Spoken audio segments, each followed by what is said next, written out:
If the written assurance is not given for constitutional solution, then I will sit on hunger strike at Hatay Kotor. Maharaja Pradhat Kishore Devarma said this after having a conversation with the government of India and returning back from Delhi to state on Monday. Few days ago, Maharaja Pradhat Kishore Devarma rushed back to Delhi after he was summoned by central government. On Monday, he returned back to state after having a conversation with the central government regarding constitutional solution. MLA Brishketu Devarma and other member of the Pramotha went to MAB airport to receive Maharaja Pradhat Kishore Devarma.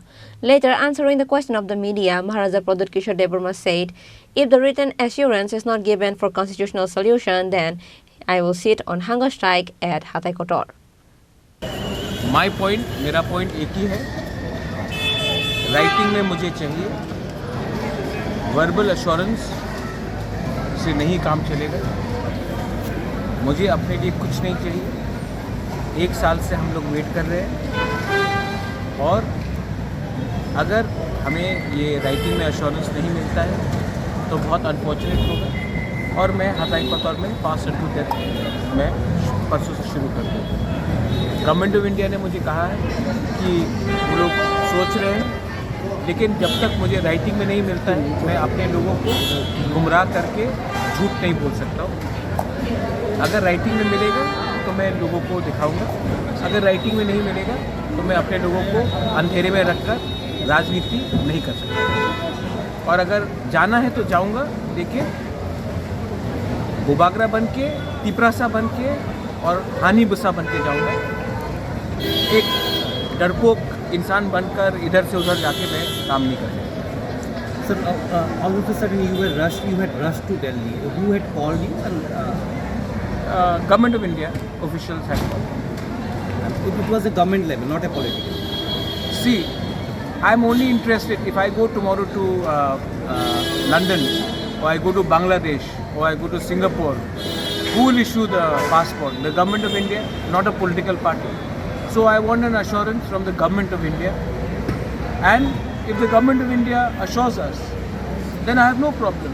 But I will not do anything without anything in writing. That is very clear. Bubagra, कुछ लोग बोल रहे हैं कि Lok Sabha election के सामने बुबागरा नाटक कर रहा है। क्या बोलना चाहेंगे उन लोगों को जो ने ऐसा कहा? मैं जानता हूँ कौन बोल रहे हैं। मैं उनके लिए आज रात प्रार्थना करूँगा। आप भी प्रार्थना कीजिए।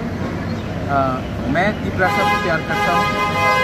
वो लोग तिपरासा होके भी अपने बारे सोच रहे हैं। इसी के लिए आज तिपरासा का ये परिस्थिति है कि हम लोग में कुछ लीडर्स हैं जो स्वार्थी हैं। मैं सबसे बात कर रहा हूँ। बहुत लोग जो मेरे खिलाफ भी हैं पॉलिटिकली। मैंने विद्युत का स्टेटमेंट देखा, आई वेलकम है। मैंने विकास का स्टेटमेंट देखा, आई वेलकम है। शुक्ला से आज बात हुआ, मैं शुक्ला के घर में जाके आज चाय पीऊँगा, बात करूँगा। मैं तिपरासा को इकट्ठा करके अपने नेक्स्ट जनरेशन को कुछ देना चाहता हूँ। ये लोग के दिमाग में क्या है, इनके दिल में क्या है, मुझे मालूम नहीं है। लेकिन अगर हमने ईश्वर से, गॉड से प्रार्थना किया तो शायद उनको कुछ बुद्धि मिले और उनको समझ में ये बात आए कि मैं अपने पार्टी के लिए बात नहीं कर रहा हूँ, मैं अपने जाति को अधिकार देने के लिए बात कर रहा हूँ। मैं अपने नेक्स्ट जनरेशन को सिक्योर करने के लिए बात कर रहा हूँ। अब अगर किसी को समझ में नहीं आता है तो मैं क्या करूँ? बुबागरा, आपका तबीयत ठीक नहीं रहता, इस हालत में आपका ये हंगर स्ट्राइक कितना फ्रूटफुल होगा? बुबागरा, तिपरासा सब लोग डर रहे हैं। बुबागरा, जिंदा रह के भी क्या करूँ? जिंदा रह के भी मैं क्या करूँ? अगर मैं अपने लोगों को कुछ दे नहीं सकता हूँ तो मैं करूँ क्या? तो जो करना है मैं करूँगा। He further said that for all those who speak ill against him, he will talk to them and he will also pray for them. Bureau Report, Chini Khorang.